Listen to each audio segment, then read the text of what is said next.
उत्तर प्रदेश की बड़ी खबरें और आज के यूपी के सभी मुख्य समाचार पर नजर डालते हैं। देखिए, प्रधानमंत्री नरेंद्र मोदी 25 मई को करेंगे खेलो इंडिया गेम्स का उद्घाटन। 208 विश्वविद्यालय के 4700 से ज्यादा खिलाड़ी इसमें हिस्सा लेंगे। उत्तर प्रदेश के 4 शहरों में ये गेम्स होंगे और खेलो इंडिया यूनिवर्सिटी गेम्स को लेकर मुख्यमंत्री योगी आदित्यनाथ ने भी बैठक बुलाई। सीएम योगी बोले, भव्य आयोजन से यूपी की अनुपम छवि बननी चाहिए। और उत्तर प्रदेश में देखिए, कबड्डी खेल के साथ तीसरा खेलो इंडिया यूनिवर्सिटी गेम्स आज शाम से ही शुरू हो जाएगा। अच्छा, योगी सरकार का बड़ा फैसला देखिए दोस्तों, बिजली शिकायत समय पर हल न हुई तो आपको हर्जाना मिलेगा। योगी सरकार ने मुआवजे का नियम लागू कर दिया है। देखिए, बड़ी काम की खबर है सभी प्रदेश वासियों के लिए। अगर लो वोल्टेज आएगा तो आपको 250 रुपए का मुआवजा मिलेगा। अगर आपके नजदीक का ट्रांसफार्मर फेल हो जाता है तब आपको 150 रुपए का मुआवजा मिलेगा। योगी सरकार के आदेश के बाद बिजली विभाग की तरफ से ये कुछ नया नियम लागू कर दिया है। अगर कम बिजली मिलती है यानी कि ज्यादा घंटों तक बिजली काट ली जाती है तो 20 रुपए प्रति घंटे के हिसाब से आपको मुआवजा दिया जाएगा। Uttar Pradesh power corporation limited की तरफ से ये सभी मुआवजे के रूल्स लागू कर दिए हैं। अगर बिजली की किसी खराबी के काम में देरी हुई तो भी बिजली उपभोक्ताओं को मुआवजा दिया जाएगा। अब यहाँ पर कुछ और पॉइंट्स आप देख सकते हैं कि कौन सा काम कितने समय में करना होगा और हर समस्या पर आपको कितना मुआवजा मिलेगा। मान लीजिए आपने बिजली के लिए फ्री टोल फ्री नंबर पर कॉल किया। कॉल सेंटर द्वारा अगर 10 मिनट में आपका रेस्पॉन्स न दिया गया तो 50 रुपए प्रतिदिन के हिसाब से जुर्माना लगेगा। अंडरग्राउंड केबल ब्रेकडाउन 12 से 48 घंटे में ठीक करनी होगी, नहीं तो 100 रुपए हर दिन के हिसाब से जुर्माना लगेगा। नया घरेलू बिजली कनेक्शन अगर 10 दिन के अंदर नहीं मिला तो 50 रुपए प्रतिदिन के हिसाब से जुर्माना लगेगा। ये कुछ न्यू रूल्स एंड रेगुलेशन जो है ना उत्तर प्रदेश में बिजली विभाग को लेकर योगी सरकार की तरफ से मतलब लागू किए जा रहे हैं ना। अच्छा, बिल संबंधित कुछ मुआवजा भी आप देख सकते हैं स्क्रीन पर अलग अलग पॉइंट्स में, है ना। और वही देखिए, बिजली की चोरी को रोकने के लिए अब रात में भी छापे पड़ेंगे। यूपी बिजली कॉर्पोरेशन के अध्यक्ष की तरफ से इस तरह के निर्देश जारी किए गए। उत्तर प्रदेश में बिजली चोरी रोकने के लिए अब रात में भी छापेमारी की जाएगी, है ना। और वही देखिए, बड़ी खबर, मुख्यमंत्री योगी आदित्यनाथ कल गुरुवार को सहारनपुर में आएंगे। सीएम स्टेट प्लेन से सरसावा एयरफोर्स स्टेशन परिसर में उतरेंगे और उसके बाद यहाँ शाकंभरी स्टेट यूनिवर्सिटी के निर्माण कार्यों का निरीक्षण भी करेंगे। और वैसे प्रदेश के उप मुख्यमंत्री आज फर्रुखाबाद का दौरा करेंगे और यहाँ विकास कार्यों की पड़ताल करेंगे। उनके आगमन को लेकर पहले से ही प्रशासन अलर्ट हो गया है। अच्छा, बड़ी खबर देखिए, मेयरों के साथ मुख्यमंत्री योगी आदित्यनाथ ने बैठक की। योगी से मिले 7 बीजेपी मेयर। सीएम ने कहा कि समस्याएं दूर करनी है। मेयर ने अवैध पार्किंग, अंडरग्राउंड केबल और कूड़ा प्रबंधन की तैयारियां भी बताई। तो मेयरों से मिलने के बाद मुख्यमंत्री बोले कि अपने अपने निगमों को आत्मनिर्भर बनाएं, अवैध पार्किंग स्टैंड्स पर कार्रवाई करें और मतलब आत्मनिर्भर भारत जो है ना उसकी पहल की तरह अपने निगम के लिए भी आत्मनिर्भर निगम बनाने की पहल शुरू करें। ये योगी सरकार ने सभी मेयरों को निर्देश जारी किए, है ना। और मैं देखिए दोस्तों, प्रदेश के लिए बड़े गर्व की बात, उत्तर प्रदेश की रहने वाली है यूपीएससी की टॉपर इशिता किशोर। जी हाँ दोस्तों, कल ही आपको बताऊंगा यूपीएससी का रिजल्ट आ चुका है और इसमें इशिता किशोर जो कि उत्तर प्रदेश के ग्रेटर नोएडा की रहने वाली है वो सबसे टॉपर बनी है। और दोस्तों, एक और बड़ी अच्छी बात तो ये देखिए कि जो चौथी टॉपर रही ना स्मृति मिश्रा, वो भी नोएडा की ही रहने वाली है। जब पढ़ाई के मामले में उनसे सवाल किया गया तो स्मृति ने कहा कि मैं कहूंगी कि घंटे मत गिनो, अपना टाइम टेबल बनाएं, उसे फॉलो करें और अपनी प्राथमिकताएं तय करें। बहुत गहरी बात कही है सफलता पाने के लिए। आप भी अपनी जिंदगी में किसी भी गोल को अचीव करने के लिए इन रूल्स को फॉलो कर सकते हैं। वैसे यूपीएससी सिविल सर्विस के रिजल्ट में टॉप 4 में सिर्फ लड़कियां ही रही। देख सकते हैं आप, इशिता किशोर टॉपर पर रही। 933 स्टूडेंट्स का टोटल सिलेक्शन हुआ और ये चारों लड़कियां नंबर 2 पर गरिमा लोहिया, नंबर 3 पर उमा हरित एन और नंबर 4 पर भी स्मृति मिश्रा ही रही जो की नोएडा की ही रहने वाली है। यूपीएससी की टॉपर इशिता किशोर से बातचीत की तो इन्होंने बताया कि कठिन परिश्रम और अपनी माँ को इन्होंने अपनी सफलता का श्रेय दिया। 26 वर्षीय इशिता किशोर को बहुत ही कम उम्र में आभास हो गया कि वह एक प्रशासनिक अधिकारी बनना चाहती हैं और आखिरकार इन्होंने अपने टारगेट को हासिल किया। मैनी कांग्रेट्स, वाकई में इशिता को हमारी तरफ से भी ढेर सारी बधाइयां। यूपीएससी रिजल्ट के बाद मुख्यमंत्री योगी आदित्यनाथ ने भी प्रतिक्रिया दी और सफल हुए अभ्यर्थियों को बधाई दी। उन्होंने ट्विटर पर बधाई संदेश जारी करते हुए सफल अभ्यर्थियों से उम्मीद भी जताई है कि पूर्ण विश्वास है कि आप सभी नेशन फर्स्ट की भावना, अटूट कर्तव्य निष्ठा व पूर्ण प्रतिबद्धता के साथ आत्मनिर्भर भारत के निर्माण में अपना अमूल्य योगदान देंगे। आप सभी के उज्जवल भविष्य हेतु अनंत ढेर सारी शुभकामनाएं। सीएम योगी आदित्यनाथ ने ये ट्वीट भी किया, आप देख सकते हैं स्क्रीन पर। वैसे स्मृति पोल परमानेंट रहने वाली बरेली की हैं जिनको चौथी रैंक मिली है। अच्छा, तो वहीं देखिए एक और बड़ी प्रेरणादायक रियल कहानी, पिता मजदूर लेकिन बेटे ने आईएएस अफसर बनकर इतिहास रच दिया। विश्वजीत और हिमांशु ने भी बड़ी कामयाबी हासिल की है आईएएस ऑफिसर बनकर। एक मजदूर का बेटा बना आईएएस अफसर। जी हाँ दोस्तों, बिजनौर जनपद में नूरपुर ब्लॉक के गाँव शेतपुर माफी निवासी वाल्मीकि समाज के गरीब मजदूर के बेटे मुक्तेंद्र ने यूपीएससी परीक्षा में 819वीं रैंक प्राप्त कर समाज व क्षेत्र का नाम रोशन किया है। परीक्षा की तैयारी भी उन्होंने सेल्फ स्टडी की और इंटरनेट पर गूगल, यूट्यूब के जरिए पढ़ाई की। कहीं से मतलब कोचिंग इंस्टीट्यूट से कोचिंग वगैरह नहीं ली। ये कुछ और छात्र देख सकते हैं आप जिन्होंने भी अपने जिले का नाम रोशन किया प्रदेश में। वैसे यूपीएससी परीक्षा में मुख्यमंत्री योगी आदित्यनाथ ने बधाई दी और टॉपर्स की टॉप 10 लिस्ट में 6 लड़कियां ही शामिल हैं प्रदेश में, तो है ना। और वहीं देखिए बड़ी खबर, यूपी को मिले 100 स्पेशलिस्ट डॉक्टर, 17 विधाओं के विशेषज्ञ विशेषज्ञ चिकित्सकों को जून में मिलेगी तैनाती, बिडिंग के जरिए इनका फाइनल पैकेज तय किया गया। वहीं देखिए भाजपा ने उत्तर प्रदेश में बनाया हेलीकॉप्टर प्लान, 10 से 20 जून तक 80 बड़ी रैलियां और जनसभाएं आयोजित होंगी प्रदेश में। लोकसभा चुनाव से पहले तूफानी दौरों का प्लान बनाया, देख सकते हैं आप कुछ प्लान्स के बारे में जानकारी भी। इस महाअभियान में देश के प्रधानमंत्री नरेंद्र मोदी समेत कई बड़े नेता शामिल होंगे और 10 दिन के अंदर अंदर सभी 80 लोकसभा सीटों पर बड़े नेताओं की रैलियां और जनसभाएं आयोजित होगी, है ना। और वैसे मोदी सरकार के 9 साल पूरे होने के मौके पर भी 20 दिन के अंदर अंदर ये 80 लोकसभा क्षेत्रों में रैलियां आयोजित होगी। साल 2024 के लिए माहौल बनाने की कोशिश भी है। अच्छा, 2024 के लोकसभा चुनाव में उत्तर प्रदेश की 20 सीटों पर कांग्रेस भी फोकस कर रही है, एक नए फॉर्मूले पर काम कर रही है। तो वहीं यूपी में मेयरों ने योगी आदित्यनाथ को दिया अपनी जीत का श्रेय। मुख्यमंत्री ने आवारा कुत्तों और गोवंश की समस्याओं पर भी मेयरों को निर्देश दिया और कहा कि अपने अपने इलाकों में इन समस्याओं का समाधान करें, है ना। और वहीं देखिए बड़ी खबर प्रदेश के कर्मचारियों के लिए, केंद्र सरकार ने पुरानी पेंशन को लेकर आदेश जारी कर दिया है। यूपी राज्य को चिट्ठी भी लिखी है। अभी इन अधिकारियों और कर्मचारियों को पुरानी पेंशन योजना का लाभ मिलेगा। किन किन को, तो देखिए जरा। केंद्रीय कार्मिक मंत्रालय ने 22 दिसंबर 2003 तक भर्ती के लिए निकले विज्ञापन के आधार पर नौकरी पाने वाले IAS और केंद्रीय कर्मचारियों को पुरानी पेंशन का हकदार माना है और इस संबंध में यूपी सरकार को निर्देश भी दे दिया कि इस टाइम तारीख तक के कर्मचारियों को पुरानी पेंशन योजना यानी OPS ओल्ड पेंशन स्कीम का लाभ दिया जाए, है ना। अच्छा वहीं देखिए दोस्तों, प्रदेश की राजधानी लखनऊ में अपूर्णा यादव की आवाज में सुंदरकांड लॉन्च हुआ। बोली कर्नाटक में हनुमान जी का फॉर्मूला फेल मगर यूपी में चला। जी हाँ, बीजेपी नेता और मुलायम सिंह यादव की छोटी बहू अपर्णा यादव ने मंगलवार को सुंदरकांड लॉन्च किया अपनी खुद की आवाज में। दिवंगत संगीतकार आदेश श्रीवास्तव ने इसका म्यूजिक तैयार किया है। अच्छा वहीं देखिए पहलवानों के मामले पर बड़ी खबर आ रही है कि पश्चिमी उत्तर प्रदेश में ब्रजभूषण का जबरदस्त जलवा देखने को मिल रहा है। युवाओं में भी क्रेज दिख रहा है, क्योंकि खबर है दोस्तों कि अभी जो महाराणा प्रताप जयंती निकली ना, इस मौके पर प्रदेश में मुजफ्फरनगर के खतौली में शोभा यात्रा निकाली गई, जिसमें ब्रजभूषण को भी पूरा सपोर्ट दिया युवाओं ने। हालांकि कल राजधानी दिल्ली में इंडिया गेट पर रेसलर्स ने मार्च निकाला, तिरंगा लेकर समर्थकों के साथ सड़क पर भी उतर आए लोग बाग। कुछ तस्वीरें आप देख सकते हैं। पुलिस ने समर्थकों को इंडिया गेट से भगाया। दिल्ली में मार्च निकालते पहलवान और उनके समर्थकों के साथ साथ पुलिस के जवानों की भी ये फुटेज आ रही है, जो कि आप देख सकते हैं। हालांकि सांसद ब्रजभूषण का भी एक नया बयान सामने आ रहा है। उन्होंने कहा कि विनेश मंत्रा है, रामायण में जो रोल कैकेयी मंत्रा ने किया वही मेरे लिए विनेश कर रही है, परिणाम आने पर धन्यवाद देंगे।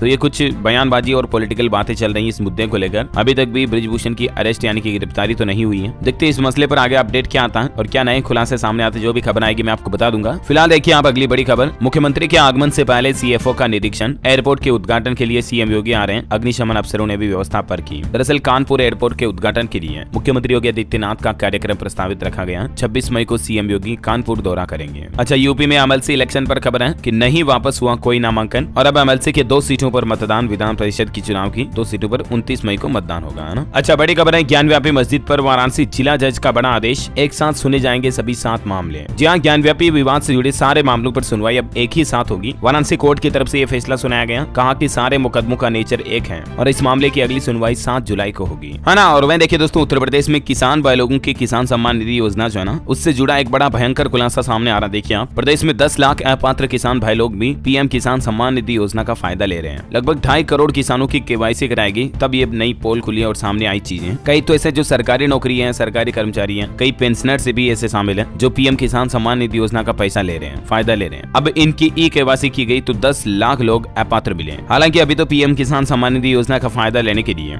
KYC कंपलसरी कर दी है। 10 जून तक CM योगी आदित्यनाथ ने यूपी में अभियान भी चालू किया हुआ KYC किए जाने को लेकर। इसके तहत 5000 ग्राम पंचायतों में शिविर का भी आयोजन किया जा रहा प्रदेश में, है ना। अच्छा UPSC टॉपर्स की कुछ प्रेरणादायक स्टोरी देखिए आप। दोनों पैर और एक हाथ नहीं है, लेकिन फिर भी UPSC क्लियर किया। मैनपुरी के सूरज को 917वीं रैंक मिली। वाकई में सूरज को मैनी कांग्रेचुलेशन और इन सैल्यूट यार, इनके हौसले को, इनके जज्बे को। जरा सोचिए, इतनी दिव्यांगता के बाद भी इन्होंने UPSC क्लियर कर लिया। ये किसी भी बिना हौसले वाले आदमी का काम नहीं है। मैनपुरी के रहने वाले हैं दिव्यांग सूरज तिवारी ने पहले ही अटेम्प्ट में UPSC क्लियर किया। इन्हें 917वीं रैंक मिली है। सूरज ने 2017 में ट्रेन एक्सीडेंट के दौरान अपने दोनों पैर और एक हाथ खो दिया। कुरावली कस्बे के रहने वाले सूरज तिवारी मध्यम वर्गीय परिवार से आते हैं। इनके पिता दर्जी का काम करते हैं, टेलर का मतलब। वे कहते हैं कि मुझे यकीन नहीं हो रहा बेटे ने ये सफलता हासिल कर ली है। वाकई में सूरज तिवारी को दिल से सैल्यूट यार। जरा सोचिए, इतनी फिजिकल डिसेबिलिटी होने के बावजूद इन्होंने इतनी बड़ी सफलता हासिल की। अगर ये ट्रेन एक्सीडेंट की घटना ना होती और ये सही होते तो पता नहीं इस दुनिया में क्या क्या बड़ा कारनामा कर देते। वाकई में सैल्यूट इनके माता पिता को भी। अच्छा इसी तरह भी सफलता के लिए फॉर्मूला दिया, सकारात्मकता और आत्मविश्वास जरूरी है सफलता हासिल करने के लिए। तो वहीं बरेली की स्मृति ज्योति ने डेली 8 घंटे पढ़ाई करके चौथी रैंक हासिल की। अयोध्या की विदुषी ने भी पहले प्रयास में सफलता पाई, कुछ तस्वीरें आप देख सकते हैं। और आजमगढ़ के सिद्धार्थ के 18वीं रैंक रही है ना। और बाकी सभी प्रदेशवासियों को, जो भी स्टूडेंट्स पास हुए उन सभी को सैल्यूट, और जो नहीं भी हो पाए हैं उनको भी उनके भविष्य के लिए बेस्ट ऑफ लक। अच्छा, वैसे आगे के एग्जाम पर अपडेट आना। बरेली में 28 मई को होगी IAS प्री की एग्जाम परीक्षा। 41 परीक्षा केंद्रों पर 18,000 छात्र परीक्षा देंगे। UPSC CSC रिजल्ट में टॉप आने पर पिता बरेली में पुलिस अफसर है, बेटी बनी IAS। स्मृति मिश्रा की देश में चौथी रैंक रही। अयोध्या की विदुषी सिंह बनी IAS 13वीं रैंक, पहले ही प्रयास में संघ लोक सेवा आयोग में चयनित हुई। अच्छा, आप भी बच्चों को चॉकलेट वगैरह खिलाने के लिए पैसे देते हो ना, तो जरा सावधान हो जाइए। ये देखिए किस तरह से एक हंसते हंसाते खेलते नन्हे मुन्ने बाल गोपाल चेहरे की जिंदगी खत्म हो गई 1 रुपए के सिक्के के चलते। 4 साल के बच्चे के गले में टॉफी अटक गई, मौत हो गई। सांस लेने में दिक्कत होने से तड़प तड़प कर दम तोड़ दिया। पिता बोले कि जिद करके 1 रुपया लिया था। 4 साल का बेटा है और ये टॉफी खा रहा था। टॉफी अचानक उसके गले में फंस गई, जिससे वह तड़पने लगा। तत्काल उसे लेकर अस्पताल गए, लेकिन बुलंदशहर के डॉक्टरों ने बच्चे को मृत घोषित कर दिया। दुकान से खुद इस बच्चे ने टॉफी खरीदी थी, फिर खा गया। बड़ा दुख होता है जब मैं ऐसी खबरें देखता हूँ दोस्तों। तो प्लीज सावधान रहिएगा हमेशा जिंदगी में, और बच्चों का खास ध्यान रखिएगा, है ना। अच्छा, खबर है कि अवध विश्वविद्यालय ने जारी की PhD एंट्रेंस एग्जाम डेट। 4 जून को एग्जाम होगा, जानकारी देख सकते हैं आप। वह देखिए, विश्वनाथ धाम ने बढ़ाया GST कलेक्शन, 643 करोड़ का इजाफा हुआ। GST अधिकारी बोले कि श्री काशी विश्वनाथ कॉरिडोर बनने के बाद बाजार भी बढ़ा है। अच्छा, कानपुर में एक नया नियम लागू हो चुका। अब बाइक पर दोनों सवारियों को हेलमेट लगाना अनिवार्य होगा। उत्तर प्रदेश के सड़क हादसों में जान गंवाने वालों में कानपुर नंबर 1 पर है, और इसलिए कानपुर ट्रैफिक पुलिस प्रशासन की तरफ से यह नया नियम लागू किया गया। कानपुर में अगर आप बाइक पर 2 जने बैठे हो तो दोनों को हेलमेट लगाना होगा, नहीं लगाया तो चालान किया जाएगा, ठीक है ना। अच्छा, 2-2 हजार रुपए के नोट वापस बैंकों में जमा होना शुरू हो गए। देखिए आंकड़ा आप, लखनऊ के बैंकों में एक ही दिन में 90 करोड़ रुपए जमा हुए।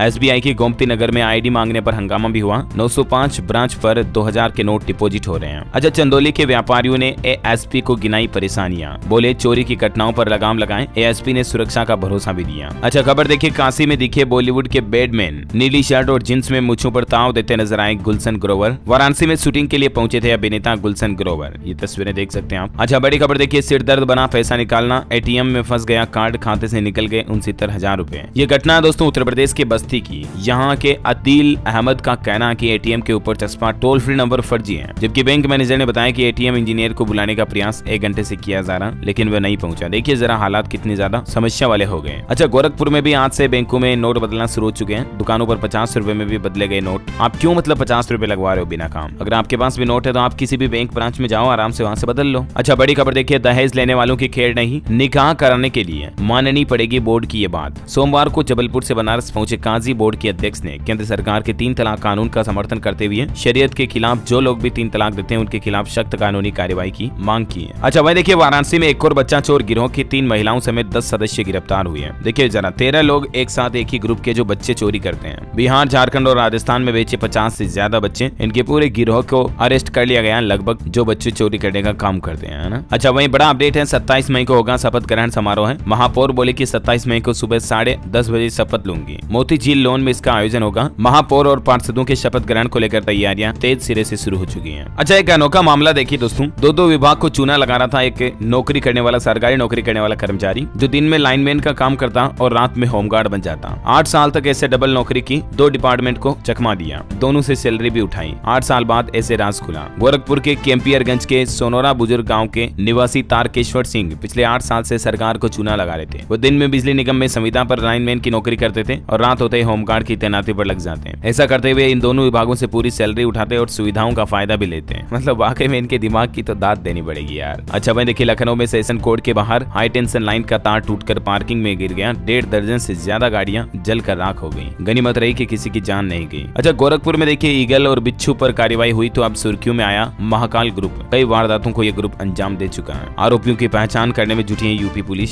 बड़ी खबर है, सुनील बंसल की यूपी में वापसी। जनसंपर्क महाअभियान के प्रभारी बनाए गए। हारी हुई 14 सीटों पर बीजेपी की नजर। अच्छा, बिजली को लेकर रार तेज। बिजली दर कम कराने के विरोध में जुटा पावर कॉर्पोरेशन। उपभोक्ता परिषद ने नियामक आयोग में दाखिल किया प्रतिवेदन। एयर मार्शल कपूर ने भी मुख्यमंत्री योगी आदित्यनाथ से मुलाकात की और इस दौरान कई उपहार भी भेंट में दिए। अच्छा, अम्बेडकर नगर में बुनकरों ने दिया धरना। सीएम को ज्ञापन भेजा। बिजली की बढ़ाई दर वापस लेने की मांग की गई। 60 से बढ़ाकर 400 कर दिया बिजली बिल। 25 मई से गोरखपुर आने लगेंगे रोइंग खिलाड़ी। खेलो इंडिया यूनिवर्सिटी गेम्स के तहत 27 से 31 मई तक रामगढ़ ताल में होने वाली रोइंग प्रतियोगिता में देश भर के खिलाड़ियों का आगमन का सिलसिला 25 तारीख से शुरू हो जाएगा। इनके स्वागत के लिए एयरपोर्ट, रेलवे स्टेशन और बस अड्डों पर हेल्प डेस्क भी बनाया जाएगा। वैसे आपको बता दूं, इस बार गोरखपुर में रोइंग प्रतियोगिता होने जा रही है। बदलने बदलने लगा रामगढ़ ताल का नजारा। भोपाल से पहुंची नाव, तस्वीरों में झलके देख सकते हैं आप। अच्छा, बड़ी खबर देखिए, ट्रायल रन को लेकर देहरादून से सहारनपुर पहुंची वंदे भारत एक्सप्रेस ट्रेन। यात्रियों ने सेल्फी भी ली। 25 मई को पीएम मोदी इसको हरी झंडी दिखा सकते हैं। बलिया में देखिए, नाव हादसे के आरोपी 2 नाविक गिरफ्तार हुए। क्षमता से ज्यादा लोगों को नाव में बिठाया। हादसे के बाद नाव छोड़ करके भी फरार हो गए थे। भदोही में गंगा में डूबे 3 युवक, 2 को बचाया गया, 1 युवक लापता। गोताखोर कर रहे तलाश, भारी संख्या में पुलिस बल होना तैनात। बलरामपुर में डीएम ने निःशुल्क कोचिंग का किया शुभारंभ। अभ्यर्थियों को मिलेगी लाइव क्लास, प्रतियोगिता परीक्षाओं की होगी पढ़ाई। सिद्धार्थनगर में लगा निःशुल्क शिविर, 74 लोगों के कैंसर की प्राथमिक जांच हुई। स्वास्थ्य कर्मियों को दिया गया प्रशिक्षण। रिजर्व कोयले को मीथेन में बदलेगा भारत। बीएचयू में शुरू हुआ कोल बायोमेथेनाइजेशन पर हुई रिसर्च, कम होगा CO2 का उत्सर्जन। भदोही में प्रधानमंत्री आवास योजना में 112 लाभार्थी अपात्र पाए गए। योजना शहरी क्षेत्र के सभी अपात्र लाभार्थियों की नगर पालिका व नगर पंचायत के सूचना पट पर सूची भी लगाएगी। वह देखिए, फिरोजाबाद में भाजपा चलाएगी जनसंपर्क अभियान। केंद्र सरकार की उपलब्धियों को जन जन तक पहुंचाने का काम करेगी। बैठक में रणनीति तैयार हुई। अच्छा, 20 कंपनियों के जॉब फेस्ट में हिस्सा लेंगे 2500 युवा। वाराणसी में 24 मई को लगेगा रोजगार मेला। जॉब फेस्टिवल का आयोजन होने जा रहा। हाई स्कूल, 12th, ITI और MBA पास सभी तरह के स्टूडेंट्स इसमें हिस्सा ले सकते हैं, ठीक है ना। MBBS के असफल छात्रों को मिलेगा एक और मौका। NMC ने दिया मर्सी अटेम्प्ट। आगरा में विश्वविद्यालय ने जिलेवार उड़न दस्ते का गठन भी किया। बलिया में सांसद ने उच्च अधिकारियों के साथ बैठक की। नाव दुर्घटना को रोकने को लेकर प्रत्येक घाट पर नियुक्त होंगे केयर टेकर। अच्छा, आगरा में नाले में पलटी JCB। नौबस्ता में नाला साफ करते समय बड़ा हादसा हुआ, लोगों ने चालक को बचाया। अच्छा, वही देखिए दोस्तों, प्रदेश में एक बड़ा ही शर्मनाक मामला सामने आया कानपुर से। देखिए आप, बैंक के जो लोन के रिकवरी एजेंट होते हैं ना, उन्होंने एक प्रेग्नेंट महिला से स्कूटी छीनी, लड़ाई झगड़ा भी किया। छुड़ाने आए पति और साथियों को जमीन पर गिराकर पीटा, मारा। पीड़ित पक्ष पर ही करा दी उल्टी FIR भी। देखिए जरा, ये बैंक वाले किस तरह से गुंडागर्दी करते हैं अपने लोन की वसूली के लिए। फर्रुखाबाद में गंगा नदी में डूबकर 3 दोस्तों की जान चली गई। चौथा दोस्त भी कूदने की तैयारी कर रहा था। 2.5 घंटे बाद लोगों ने तीनों के शव निकाले। लखीमपुर में किसानों के लिए लगा कैंप। 234 ग्राम पंचायतों की बड़ी संख्या में किसान भाई लोग जुटे। गाँव में भी होगा समाधान। चित्रकूट में पुलिस ने बरामद की 151 स्मार्टफोन। 23 लाख के फोन पुलिस ने लौटाए लोगों को वापस। लोगों के चेहरे खुशी से खिले। अच्छा, मेरठ में JD ने किया मदरसा परीक्षा का निरीक्षण। छात्रों की ली तलाशी। कंट्रोल रूम को चेक किया। 3276 परीक्षार्थी रजिस्टर्ड हैं। और अंत में मौसम समाचार पर नजर डाले तो देखिए आप, प्रदेश के कई हिस्सों में आज से आंधी बारिश के आसार हैं। प्रदेश में झांसी सबसे गर्म इलाका रहा। यूपी को मिलेगी गर्मी से राहत। आज से ही 4 दिन तक आंधी और बारिश की चेतावनी है। चित्रकूट में पारा 48 डिग्री से भी ज्यादा चल रहा है। ये देखिए आप कुछ वीडियो फुटेज। उत्तर प्रदेश में जालौन, सिद्धार्थनगर और कुशीनगर में बारिश हुई, ओले भी गिरे। यूपी के 20 जिलों में आज भी आंधी और बारिश का अलर्ट है। 25 मई से 16 दिन पड़ेगी भीषण गर्मी। उत्तर प्रदेश के 20 जिलों में आंधी और बारिश की बड़ी चेतावनी जारी की है मौसम विभाग ने। ये कुशीनगर इलाके की कुछ तस्वीरें देख सकते हैं। यहाँ कितने ज्यादा ओले गिरे, कल की ये लाइव फुटेज आ रही है ना। और दोस्तों, वैसे आप प्रदेश में कौन से जिले में रहते हैं मुझे नीचे कमेंट करके बताइएगा। और साथ ही डेली यूपी न्यूज चैनल को सब्सक्राइब करके बेल आइकन जरूर दबा देना, ताकि आप अपने राज्य उत्तर प्रदेश की ऐसी ही काम की महत्वपूर्ण खबरें रोजाना देख पाएंगे। मिलेंगे अगले नेक्स्ट अपडेट में, तब तक के लिए जय हिंद, जय भारत, वंदे मातरम।